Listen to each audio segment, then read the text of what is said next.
Hello and welcome to my new video. Today we're going to do a review of the DC horror The Conjuring The Lover. This is the first issue. This is the second printing and the cover art is by Gary Brown and Mike Spicer. Story is written by David L. Johnson McGolrick and Rex Ogle.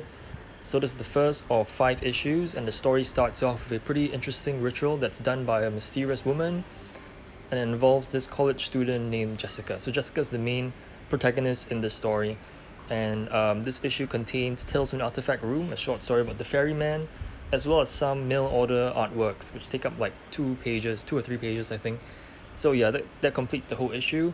One thing I don't really like about this first issue is that so much time is dedicated to the extra content. You can see the main story only takes up half of this comic. So right at the middle mark, that's where the story ends. That's where the main story ends. So the main story only takes up 14 pages, and the rest of the comics dedicated to the extra content. So the ferryman, which is the extra story, Tales from the Artifact Room, was quite nice. I did like it. It's quite a fun, entertaining read. That took up 6 pages. That was not too bad. And we've got some of the additional like adverts here, like this one about the insult that made a man out of Malcolm. It's really nicely done. I do like it. But it just feels incomplete because it's not balanced. Like, I want to find out what happens to Jessica. I want to find out what's happening in the main story, but nothing really happens because it's just way too short. It ends after 14 pages. So it just feels imbalanced. If they dedicated more time to cover the main story, I'm pretty sure you could squeeze this 5-part series into like maybe 3, you know? So yeah, I think that's the main issue I have with it. Am I curious to find out what happens to Jessica? Yes, I am.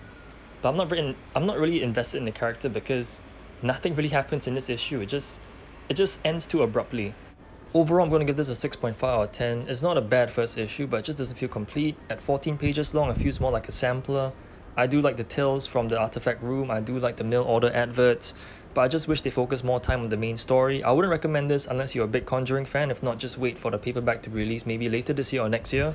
So I don't think I'm going to buy the rest of the individual issues, I'll just wait for the paperback to come out later. So thanks for watching, stay tuned for more comic content to come.